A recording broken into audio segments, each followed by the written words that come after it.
Hey, this is Kragen Lum from Heathen, and you're listening to Misery Point Radio.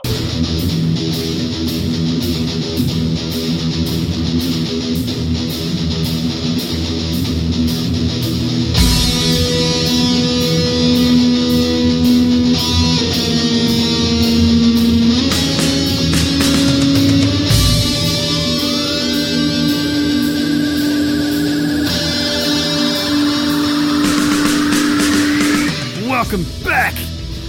Thanks for hanging out with me again on Misery Point Radio. Always appreciate the epic levels of support that you all give to me in this crazy show. It warms what's left of my brittle little heart and fills me with that oh-so-pleasant tingly sensation to know that you're still here of your own free will. I heart you. I'm also stoked to share with y'all that we continue to engage in worldwide domination as we've now creeped into the airwaves in over 50 countries. Super badass. Thanks to you, the listeners, and of course, the badass artists. And speaking of badass artists, today's guest, Kragen Lum, is a prime example, the textbook definition of musical badassery. As a member of old school metal acts Psychosis and Prototype, Kragen had already made a solid name for himself in the industry before joining forces with two Bay Area legends. As if hooking up with OG metal gods Heathen wasn't enough, he also took on full-time touring duties with Exodus for several years to help out his friends in their time of need. So today we got the gritty details of his time in Exodus, the upcoming re-release of Heathen's album The Evolution of Chaos to mark its 10th anniversary, the details on the upcoming and oh-so-close new Heathen album, and his passion project of transcribing and publishing guitar books. I love that. We also went down a rabbit hole into his past and waxed nostalgic about his time, and mine, in the video game industry, and of course what ultimately led to him to take the plunge and decide to pursue a full-time career in music. So many cool things to talk about, so little time. So put your copy of Guitar Hero 3 or Tony Hawk's Downhill Jam on pause, grab yourself a delicious plate of rice-a-roni, and hang out for this killer discussion of new things from the old school. Check it out. Hey, Kragen, welcome to the show, brother. Appreciate you being here. Hey, thanks for having me on. Yeah, absolutely. There's a lot of really cool stuff I was kind of hoping to chat with you about today, so depending on time, we'll see how much we can get into. A lot of cool stuff coming down the road with Heathen, of course, and really I think what's on a lot of people's mind right now is, sadly, your time with Exodus just ended, so I was kind of hoping to chat with you a little bit about that experience, if you're down. Yeah, of course. You said numerous times that, that those guys really treated you like family, and I know that there's a lot of crossover between bands. Some of these guys you'd known for a while, of course, with Lee and things like that. So tell us about how you got hooked up with that gig and kind of what it was like and some of your favorite parts about that gig. Well, I joined Heathen back in 2007, right. And was in the band for a couple of years before we recorded the Evolution of Chaos record. And we did a lot of touring, particularly in Europe for that album. And over the course of the tours, we had the opportunity to do a couple of different short tours with Exodus. And during that time, we ended up sharing the bus, the tour bus with them. And, we had it was really good camaraderie. Of course, those guys all already knew each other. But that was sort of my introduction to those guys on sort of a personal level. And then it was somewhere around 2013 where Gary had started playing with Slayer already previously, and they had an opportunity to do some touring. And I guess the year before that, in 2012, Rick was actually filling in for Gary. Oh, okay. So it was Rick and Lee playing, and Rick couldn't do it for some reason or another, and so they asked me to do it. And this was when Rob was in the band. It was a European tour for the Exhibit B album, and so that was the first time I toured with them, and it was really fun. I loved playing with Lee, and we kind of became I guess friendlier or whatever with the rest of Exodus. And I think it was the year after that where they had recorded Blood In, Blood Out, and they were going to go to Australia and Gary had some physical ailment and couldn't go on the tour. I think he had, I can't remember, to be honest with you. I don't know if he rolled his ankle or if it was family stuff, but Lee called me at 8:30 in the morning, and he never calls me that early. And so I was like, I don't know, maybe he pocket dialed me or something. Or maybe he was just still up and never went to bed. No, he probably went to bed. We were home. Oh, gotcha. So he called me and left me a message, and he said, call me right back. And I was like, okay, well, this must be important, because like I said, he doesn't call me that early. So I called him back, and he said, hey, can you go to Australia with us? And I said, sure. When do you need me to go? And he's like, tonight. So right now. I had that was really my trial by fire with those guys, and I had 12 hours to practice, because I hadn't played those songs for a long time, learn 2 songs that I had never played from Blood In, Blood Out, and get ready, to play in front of Judas Priest. So after that tour, it was pretty consistent that they needed somebody to fill in for Gary. He was busy. I ended up doing most of the touring for Blood In, Blood Out, actually. And I grew to be really close with all the guys. We're all friends. And I loved playing with them. They were one of my favorite all-time bands growing up as a kid. I've been really fortunate to be able to play with 2 of my favorite bands of all time now, Heathen and Exodus. So it's really great, and I still work with them on the management side. So right. I'm do special projects for them and work on upcoming releases and things like that. So yeah, and how was working with them at the time you were in Heathen and you were kind of cutting your teeth on that? What was the differences between working for 2 OG bands that kind of had the same origin stories as far as being Bay Area stuff?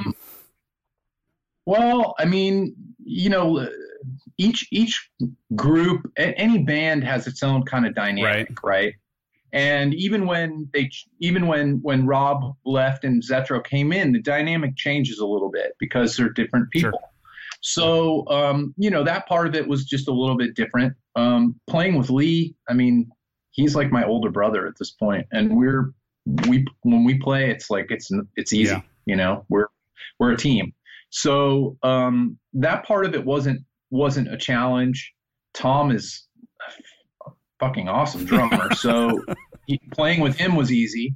And we developed like a chemistry when I was playing with Exodus that really we didn't even have.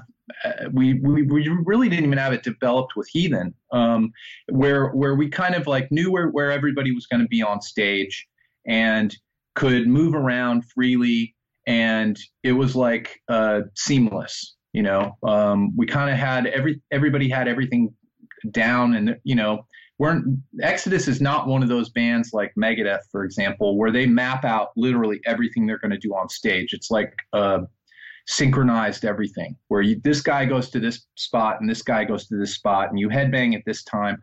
Exodus is like a free for all. Yeah. So, and Heathen's the same way. We don't map anything out. It's just a show, we don't prepare anything other than the song. So you get a fully organic experience out of the show.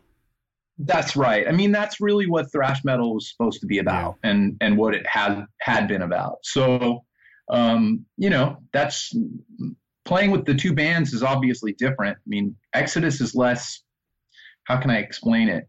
Exodus is less technical, I guess. Heathen is a little more technical. So, I don't know if we can quite run around as much because some of the stuff is harder to play. The older songs, not so much, but, other than that, I mean, it's just the difference in the dynamic between, the bands with the people. So. Well, you were able to kind of slide right in there, and it didn't seem to slow anybody down. So yeah, that was definitely awesome that you were able to kind of work both sides of that. Yeah, I mean, my goal with filling in for Gary was that if somebody closed their eyes and listened, that it still sounded like Exodus. That's what I wanted. So I worked really hard on trying to make the performance,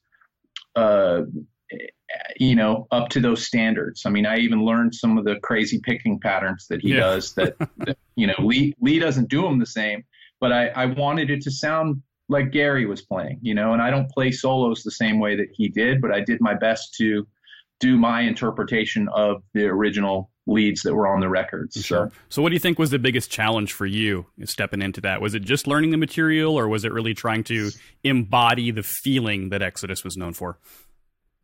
It wasn't either, actually. I mean, I've listened to them since Bonded by Blood. Sure. So, I mean, I knew what the music and the feeling and everything was all about, and I understood the playing, and I could play it.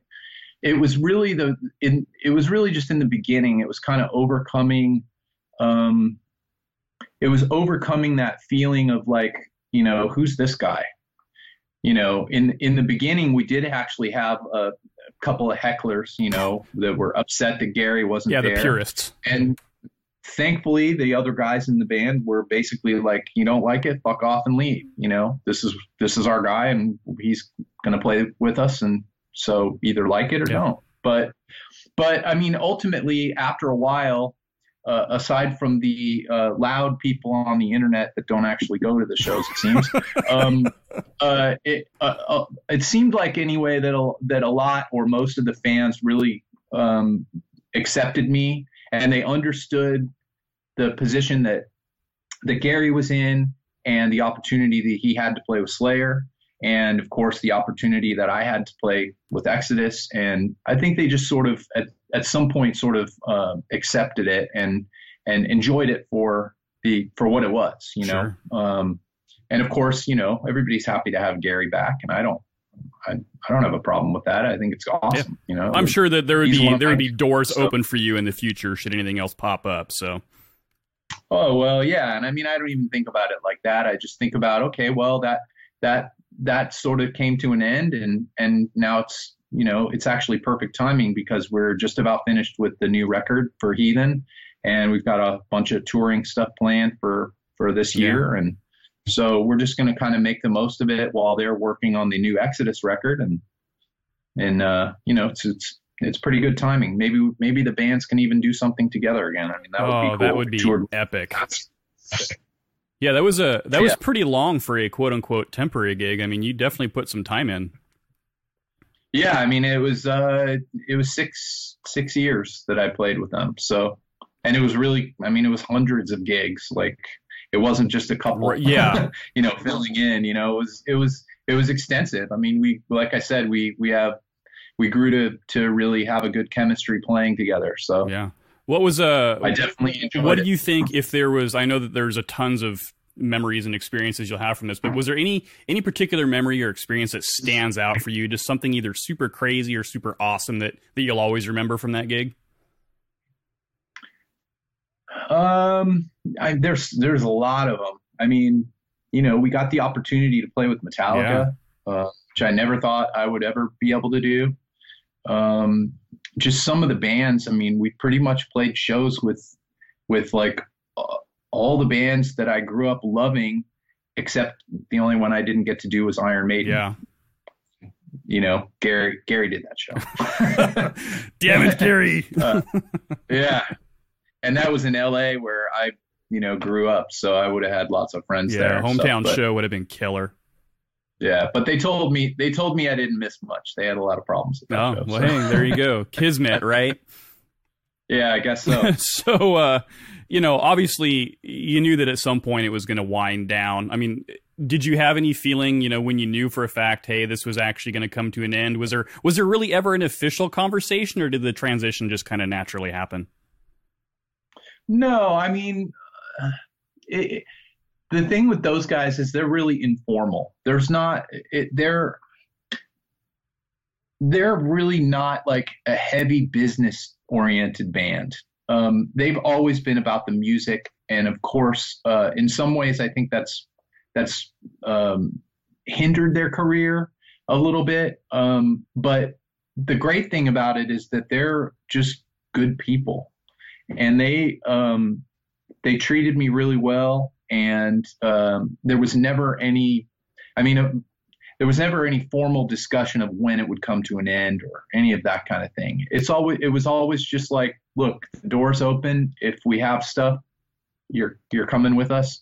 And, when Gary's done, then, then it is what it is. Then it is what it is. And yeah, I mean, we played, what was my last show, was in Mexico at a festival, and it was great. And, I have no complaints. I don't look back and I don't feel bad about it or any of that. I'm fortunate, like I said, to be able to play with these guys. They're heroes of mine. So an absolutely badass experience. And like you were saying, timing's working out. You've got tons of stuff kind of going on right now, including managing War Curse, of course, which I was just talking to Justin, and I didn't know you were involved in that project as well. So that's super fucking cool. Yeah, I noticed a lot of musicians. You guys got your hands in lots of pots, if you will. You kind of have to, being a musician. I mean, I spent 12 years of my life in the video game industry. Yeah, we're definitely going to talk about that. And when that ended, I looked at it actually as an opportunity to go back and do what I love, which was playing music full time. So I haven't had a day job since then. Of course, that requires a lot of having your hands in a lot of things, So to be able to say that you make your living in the music industry in some capacity is, I think, a lot of people don't really understand how much work that actually takes. And having been there myself, it's just mind-blowing when I realize the amount of multitasking and a lot of behind-the-scenes things that really have to happen for people to even stand a chance to make that work for them. So props to you on that. Yeah. Oh, thanks. So gotta do what you gotta do. Gotta do what you gotta do. So we'll talk about that Activision gig here in a few minutes, but let's talk about what's going on in the Heathen camp. So I guess the burning question on everybody's mind, including mine, is: are you, in fact, a band full of heathens? No, actually, everybody's got their own kind of religious views and everything. So I don't know if we're all heathens. We're not doing any Viking stuff. All right. I'm too busy for that. Sure. So you guys are you're getting ready to re-release The Evolution of Chaos. It came out in 2009. So, and this is the one album that you really had your hands fully invested in. So what's the idea behind doing the re-release? Is there a special occasion for this, or how did the conversation come about? Yeah, so basically, I knew that we were going to be releasing the new album this year, and I put my manager hat on. I manage Heathen too, right. So I put my manager hat on, and I'm trying, and I want to make the most out of everything that we do. So I looked and I was like, this was last year. It's next year, 2020 is going to be the official 10th anniversary of The Evolution of Chaos. It did come out in 2009 in Japan, but everywhere else it came out in 2010. Gotcha. And so I talked to Mascot Records that released the album, and I proposed the idea of doing a 10th anniversary edition, and kind of went back and forth on what the content would be. You really have to, when you're working with the label, you have to convince them of why it's going to be a good idea. Sure. It's basically, to them, it's business. So we were able to track down an unreleased song called Seasons in Purgatory, which former bass player, rest in peace, John Torres, wrote.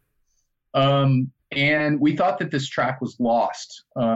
It was never officially completed because we were trying to find vocals to go with it. And we tried numerous things in the studio when we were recording the Evolution of Chaos record, and it just wasn't, the vocals just weren't coming together.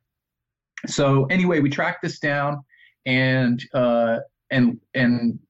listened to it, and all of us were kind of like, it sounds like an instrumental, like it did at the time, and it does now when we listen to it. So we had that mixed by the same guy who mixed The Evolution of Chaos, Jacob Hansen. And he got it as close as he could to, the original mix of the album. and then we had the entire album remastered by Zeus. Oh, the mythical Zeus. The mythical Zeus, who's actually a good friend of mine. He's great. He's really great at what he does. Oh, he's legendary. So he remastered the album, and then separately, while all that was going on, we had filmed some footage in the studio during the Evolution of Chaos recording sessions, and we were trying to figure out a way to use this in conjunction with the album. So a guy named Wayne, who has a cool video production company, Greyhaven Media, he wanted to do a documentary. So he and I started talking about it and went back and forth, and we kind of basically we set up interviews with the band and also with the original recording engineer, Juan Urtiaga, and filmed all these new interviews, and then we're able to cut in the archival footage from 10 years ago and made a really cool 2-hour documentary on the making of the album, kind of leading up to it, how the band got there, the years between Victims of Deception and Evolution of Chaos, how it led up to that. And then me joining the band, writing the songs, recording some tour stuff. It's a really cool 2-hour documentary. Yeah. And then on top of that, we had a live concert that was filmed at Thrash Domination Festival in 2009 in Japan. And I was able to talk with the people at Thrash Domination and get them to clear the use of this live concert on a DVD. And it's a 1-hour show. It's really great. It was filmed with multiple cameras and soundboard audio and everything. We didn't do any overdubs, so of course it's raw. It's a true live recording. It's a true live recording, and the video is great. And it's a really nice package, basically, for this. I want, anytime we do anything for Heathen, I want it to be high quality, and I want it to have a lot of value. And I think for $15 to get a remastered version of the album with a bonus track, a 2-hour documentary, and a live concert, it's a pretty good deal, So, and it's being released on vinyl, which is also cool. That's right, and they did it right this time. The original release on vinyl was the same as the CD master, and so the vinyl aficionados did not love it. This time because it was all on one disc, and hence you get a different compression, and everything kind of sounds a little different. So that's right. So this time out, we had a special vinyl master made. There are 4 sides, so 2 records, and there's a lot more sort of headroom, and things that the vinyl fans will really like. Yeah. It. So you got to order both though. You got to get the vinyl and the CD if you want to get all the content. So yeah, I'm in. I mean, even the vinyl even comes with a digital download, so you literally get all of them if you buy, all forms of media. Yeah, that's killer. Super excited about that, and of course, still up for pre-order since we're talking business stuff. So, yeah, that's exciting. And to boot, it releases January 31st, which is one day after my birthday. So I had to buy myself a birthday present this time and throw in the money already. Awesome. So yeah, excited about that. And that badass blue is just so cool looking. It's we actually chose the vinyl color for the release too. How can I put this? The Evolution of Chaos is Lee's baby. Yeah. Like that album. I wrote 3 of the songs, but really it was Lee's baby, and he loves the blue. So we just, Awesome. Well, let's check out one of those songs off of the original release of the Evolution of Chaos. This one's called Dying Season.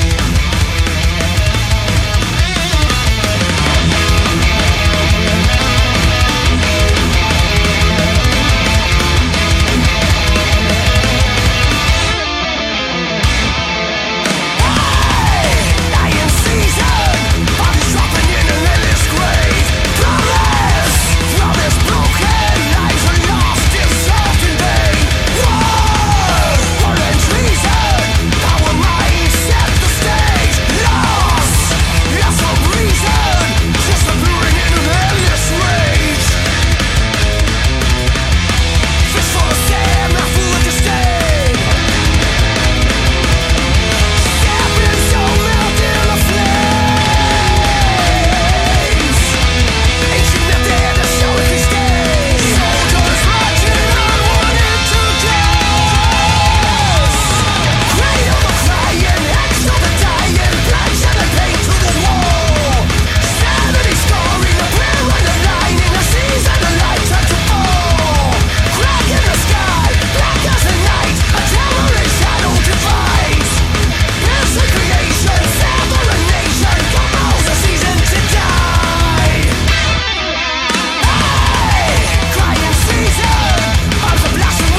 So, like you said, you guys announced the new Heathen album last January. So basically a year ago, it was kind of put out there to the world that this is actually happening. How far along is that album right now?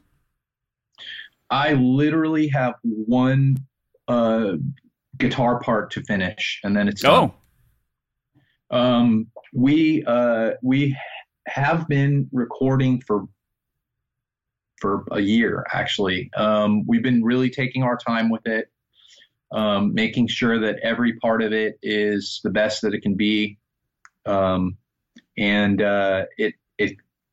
gonna be killer. Gonna be a beast. It's gonna be a little different from, each one of the Heathen albums is a little bit different. They all have their own sort of vibe to them. And this one's no different. I will definitely say that it's darker. There's a lot of depth to the album, meaning, lots of parts that are layered on top of each other and stuff that really add a feeling to the songs. It's killer. We haven't announced who's mixing it. The artwork's done. We haven't even announced the new lineup yet. So we're keeping everything kind of mysterious at this point. Okay. So there is a new lineup as far as members that are officially still part of the band? That's right. Oh, and that's a secret, huh? Well, everybody knows three of us. Yeah. We just haven't announced the bass player and drummer yet. Gotcha. So Jason is no longer hanging out with you guys.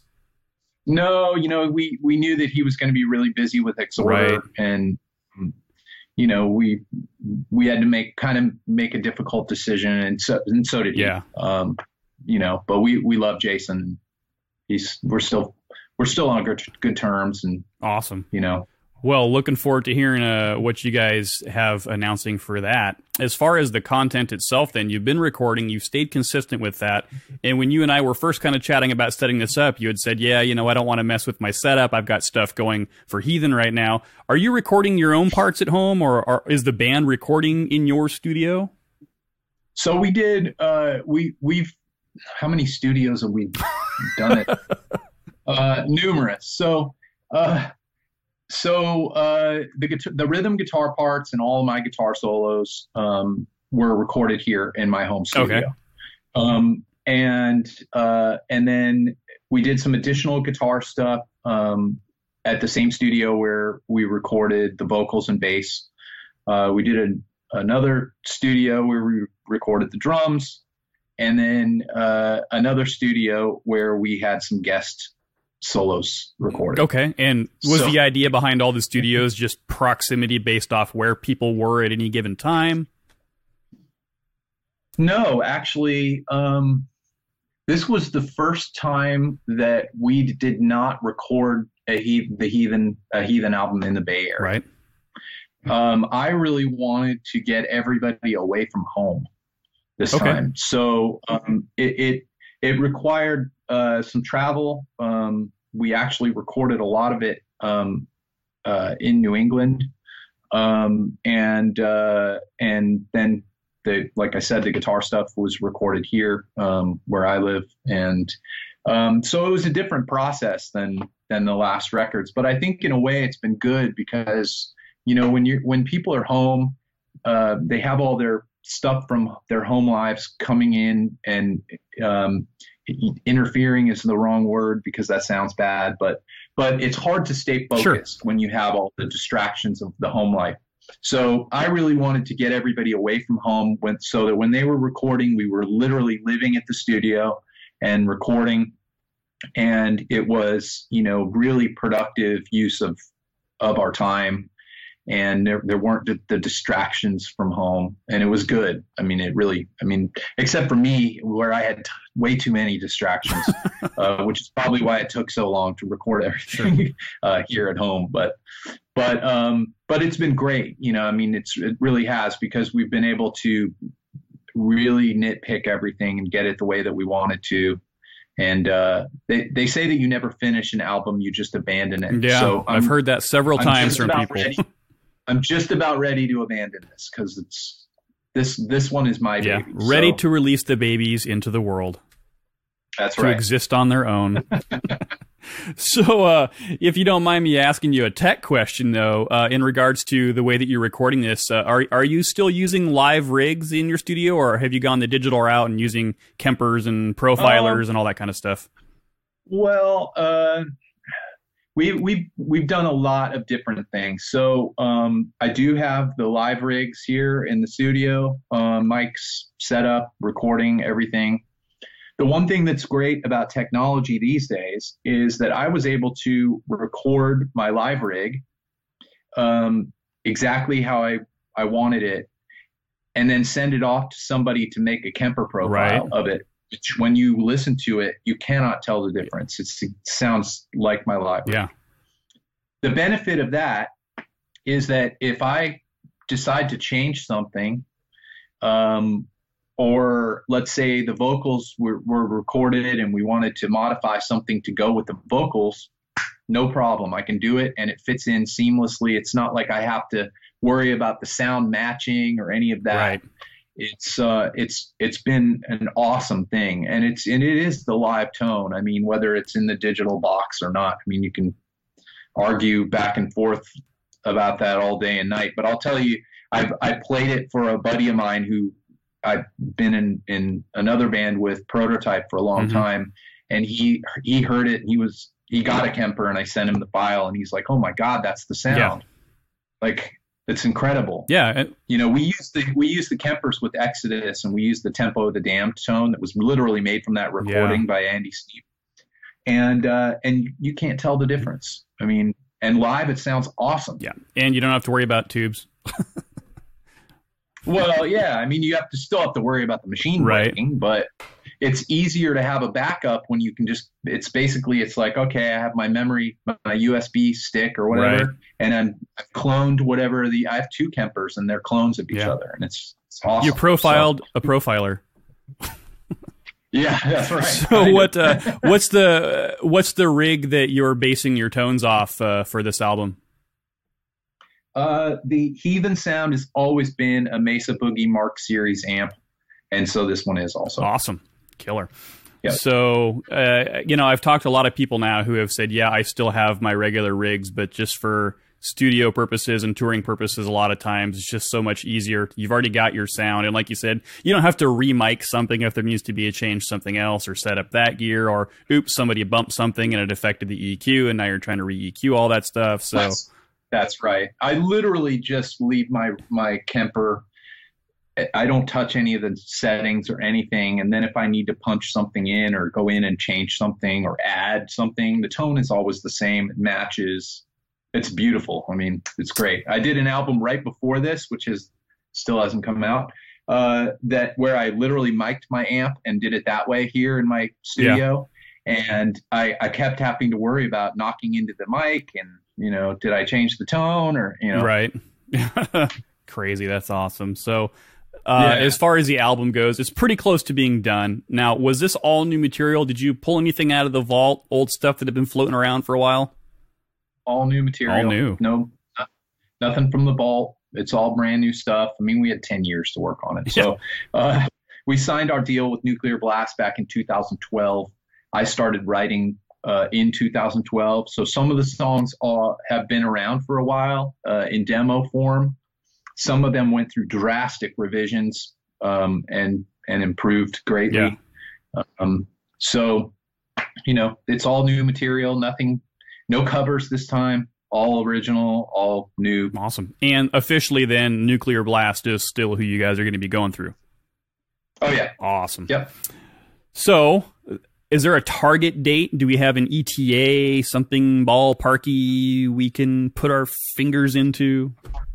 All I could probably say is spring. Springish is the plan. Spring's not far away. Yep.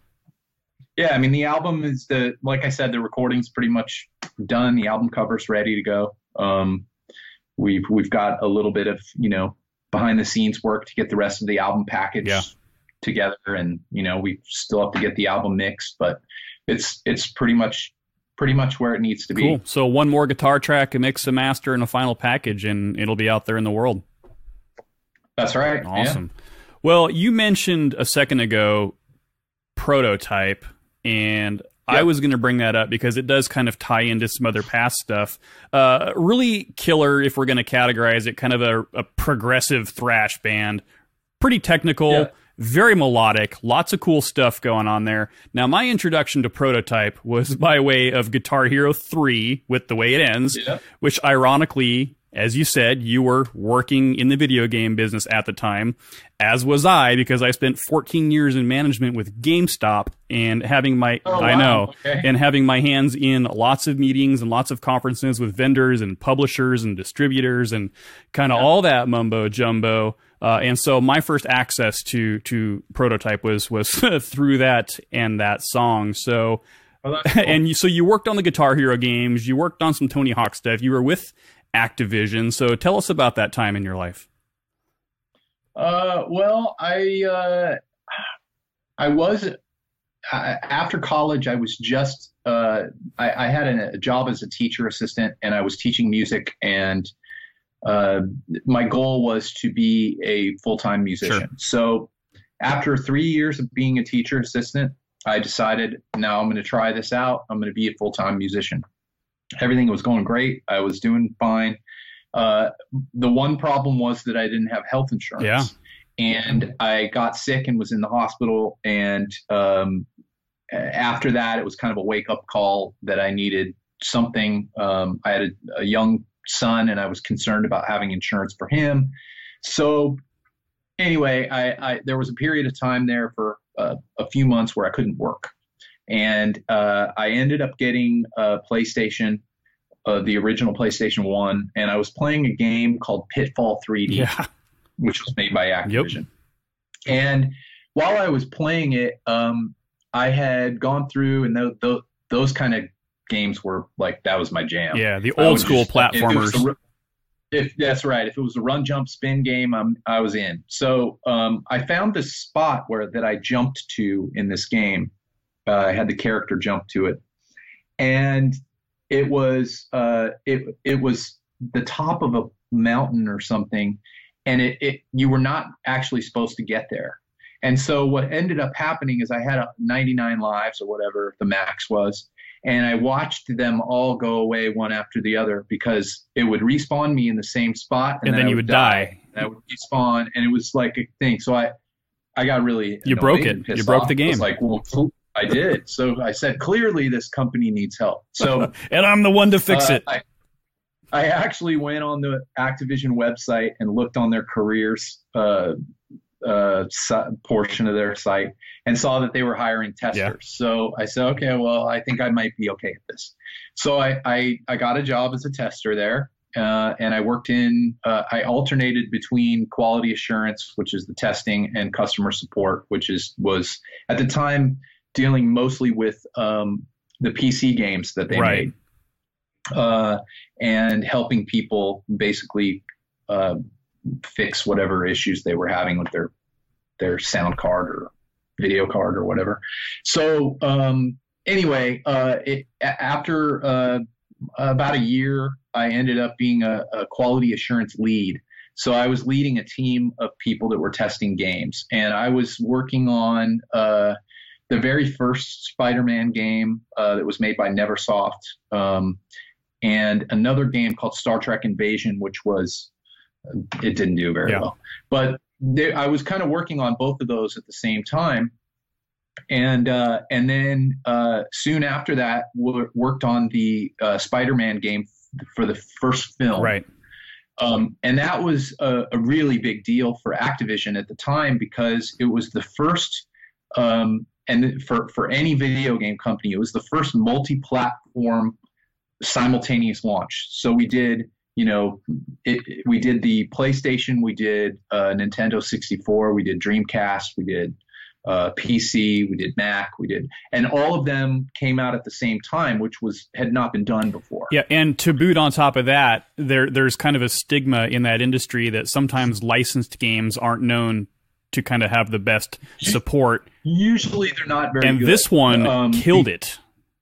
Yeah, and it did really, really well. So after that, game was successful, and I like I said, I was kind of managing the QA teams that were doing this, and we had to actually have them in a separate lockdown room where you needed a key card because the film company didn't want anybody to see any of the movie, the script stuff Right. or plot or whatever. So after that, I got moved up to the production group, and I was an associate producer, and I worked on several Tony Hawk games and some other action sports games that we did. We had a whole line of action sports games, motocross and Sure. stuff. And then after that, I was a producer, and I worked on a couple of the Guitar Hero games, and I worked on the Quantum of Solace. Yeah, James Bond. Yeah, game. cool game. And I was working on Call of Duty. I don't know what they ended up calling it. It was some future warfare kind of game. I don't play anymore, so I don't know what game it was. Sure. But they had a massive layoff in 2011. Yeah. And I was part of that. It was like, I think they let go about 500 people worldwide. Was that during the kind of Vivendi, Activision, Blizzard craziness that was going on? No, it was after all of those things, actually. They had already done it was weird. Like, they sold Activision to Vivendi, and then they bought it back, and then there was the merger with Blizzard, and they became Activision Blizzard. Yeah, after buying like 400 million shares of Vivendi stocks or some crazy thing like that.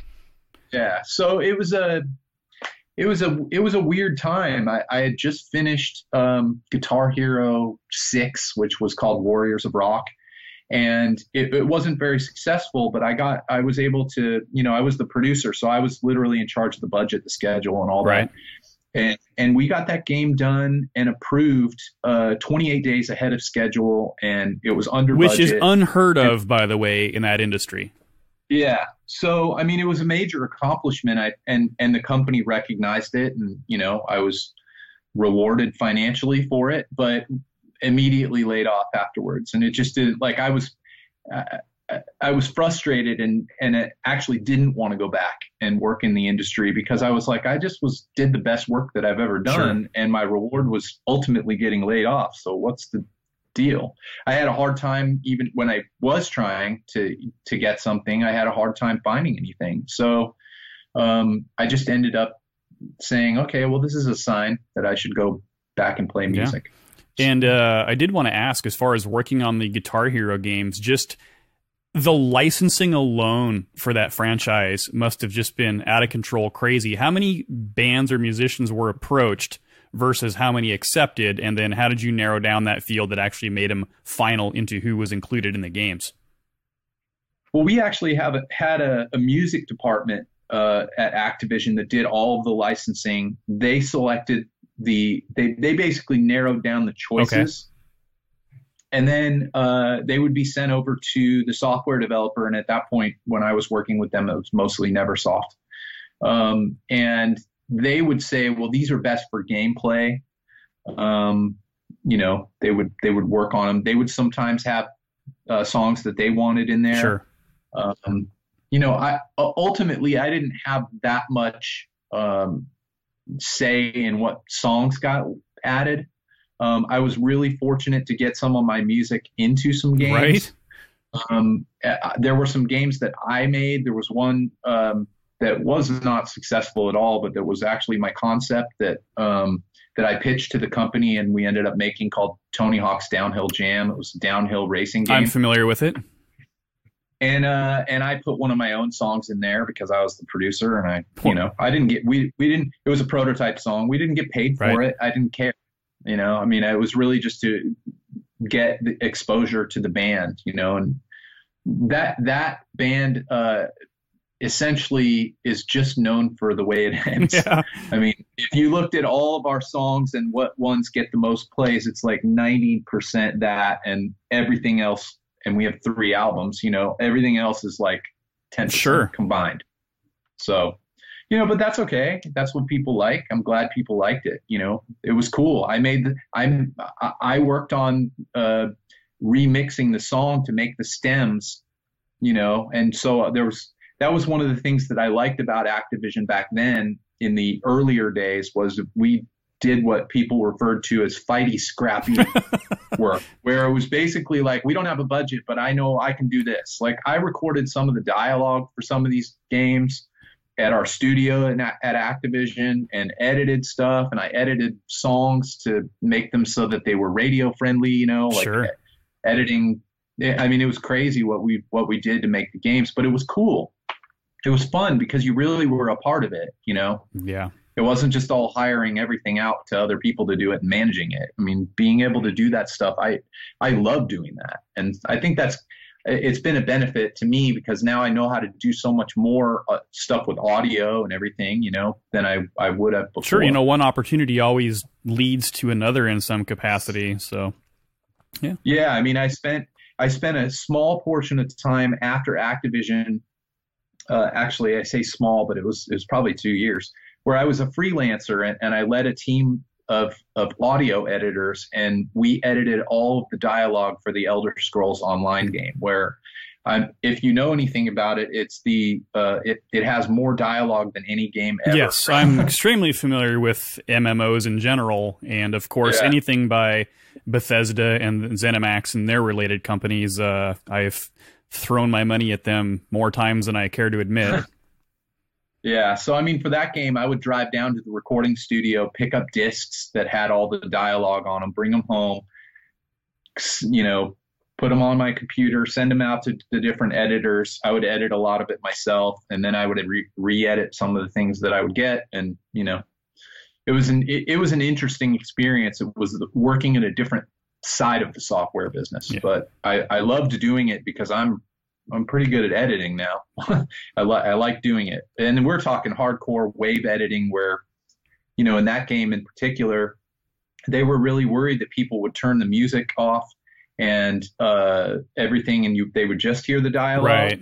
And so when you're recording dialogue, people have noises that come out of their mouth, whether it's spit or, you know, little crispy sounds or whatever. Yeah, lip smacking, I call it. That's right. And most people in other media forms like TV or film, they don't care about that because there's always something else and you're never going to hear it. But we had to literally like go in with a pencil tool and old school programs and like draw down the waves wherever there were lip smacks, and it was crazy. Yeah. That's some really high tech stuff to do that too. It's out of control crazy, especially when you're working with a lot of these games and some of their budgets. They weren't always hiring the level of actors that they're using now that are familiar with mic techniques and familiar with kind of how to work the room and stuff like that. So a guy with a condenser mic in a room sticking his face right up on that mic is making a bunch of noise. Most of the games these days have pretty good audio budgets. I mean, all the voice actors for that particular game were top notch. I mean, really good, but it doesn't mean that they don't have lip smacks. Sure. You know, I don't know what it is. I don't know what it is about British ladies, but it's insane. Absolutely. Well, so that was a really cool part of your life, and I'm glad that you indulged me in that, because being involved in that industry for so long myself, I definitely wanted to get your perception on that. And then cool. It was the best job I ever had. I always refer to those kind of jobs as the best job I ever lost. Well, yeah. So, and then you went on also now you do some work, transcribing music books, which is awesome, because for a long time, I think that music books kind of went away and everybody got into like tablature. And of course there's the interwebs, which is kind of the devil for all things, you know, as far as keeping projects going. I taught guitar lessons and still teach a few students. Right. And over the years, you know, a lot of the younger students would bring in these tabs that they would find online, right, and they were wrong. They were wrong. Yeah. They were completely wrong. And I started to think about it, and I'm like, why? You know, there's this great resource up there, and there's no way to police what's right or wrong. And the days when you know bands would have like guitar books come out kind of were gone. And so I just decided, well, I'm going to try it with my own music. So I made a prototype book, which was way too big. It was like 500 pages. And I enjoyed it. I went to music school. I went to 2 different music schools. So I to be able to use the education was great. and to be able to notate some of these things where people were playing them wrong, I was like, well, I'm just going to try it. So I did a couple of different books. I did the first Exodus book I did was like a collection. It was called Pleasures of the Frets. Yep. And I enjoyed doing it. So those are not, those don't make money. Those are for me they're a cool project. Yeah. They're like what I refer to as a legacy project for me. And also for a band like Exodus, those guys deserve to have guitar books. So did you self-publish? Did you self-publish those first books? Yeah, I self-published all of them. I've done 6 so far. So when people go to the store to buy them, it's my store. I send them out, I pack them up. The same with the Heathen store. So anything that gets sent from the Heathen store is literally, I packed it up myself.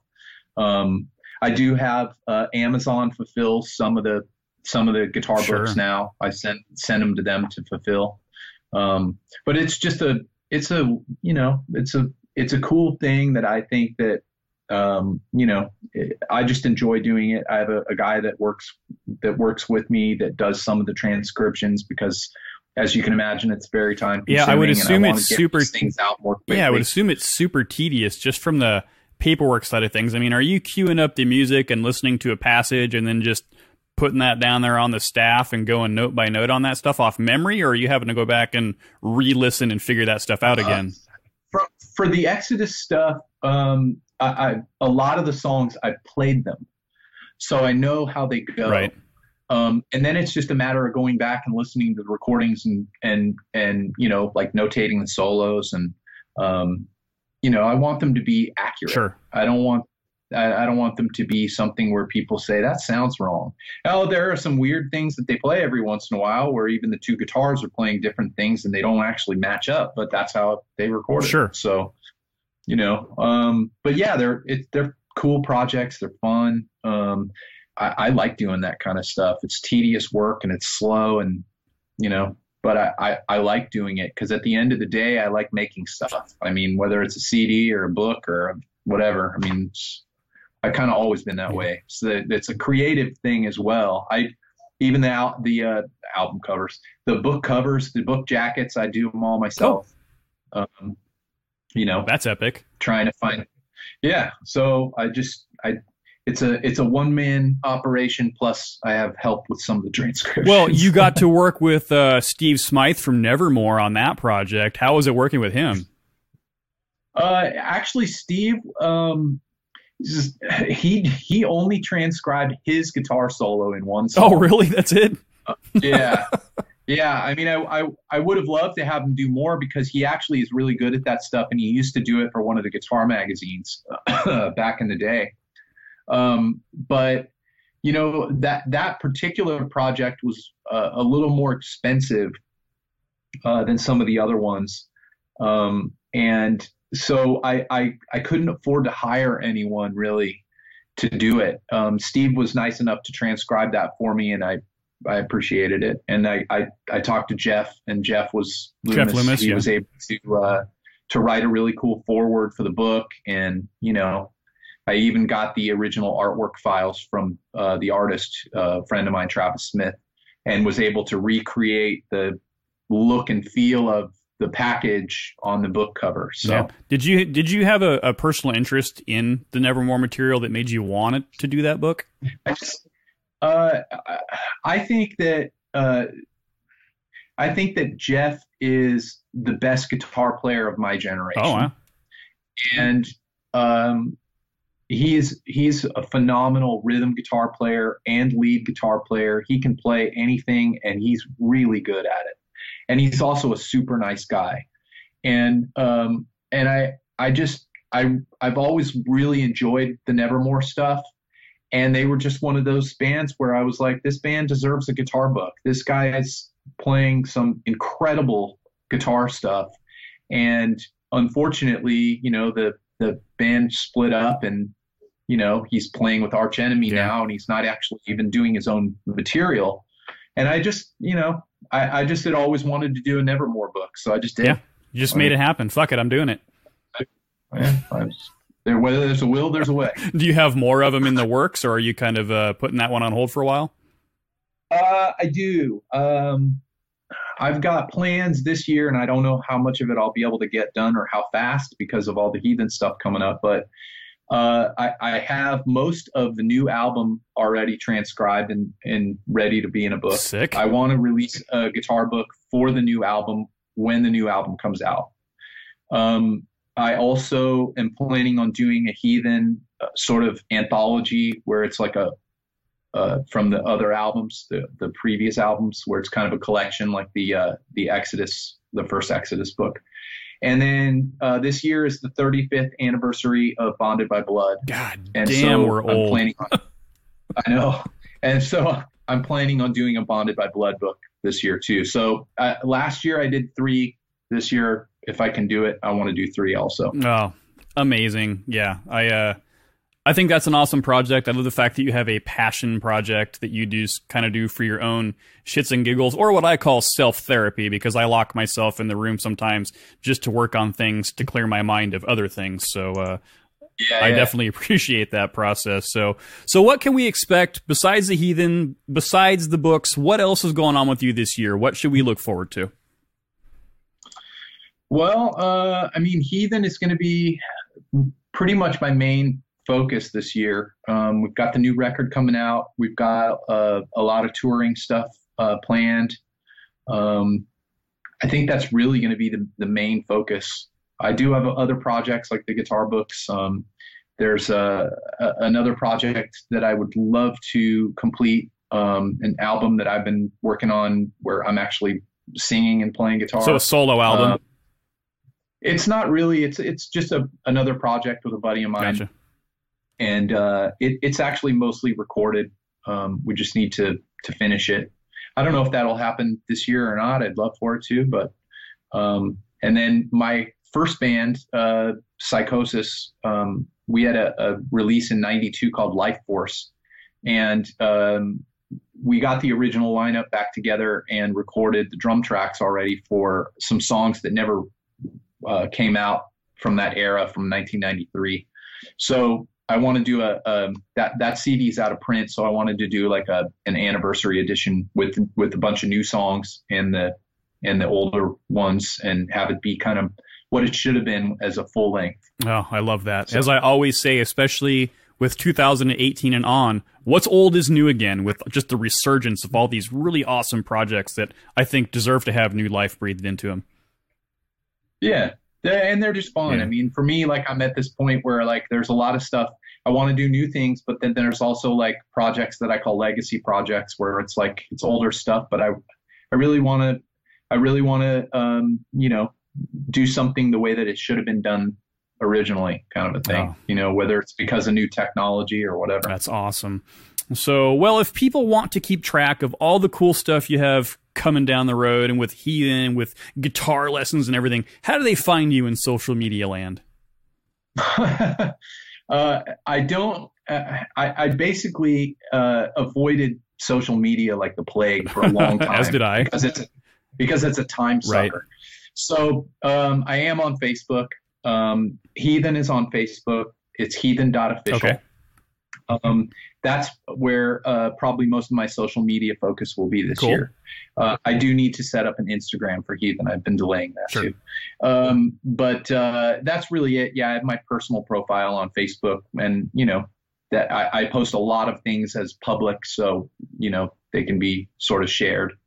But yeah, that's it. I need to set up some Instagrams. I do have my own YouTube channel too. Okay. On there, my name is Proto Kragen on there. I need to build that up and work on it. It's just, that's also time consuming, and I just don't have. Sure. Awesome. I wish there were more hours in the day. Don't we all? Well, hey man, I want to thank you once more for hanging out with me today on Misery Point Radio, and I'll be looking forward to getting my pre-ordered copy of The Evolution of Chaos when it arrives just after my birthday, and looking forward to checking out that new album when it finally arrives.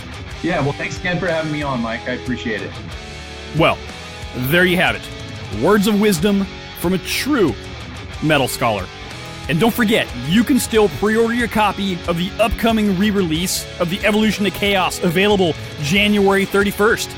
Man, I just had a flashback to working at GameStop for a second there, hawking all these pre-orders. Anyway, if you like what I'm doing here on Misery Point Radio, please subscribe to the show on all the platforms and like all the social media pages, share them, do your part for the universe. I greatly appreciate it. Now it's time to check out one more song from Heathen. This one is called Control by Chaos.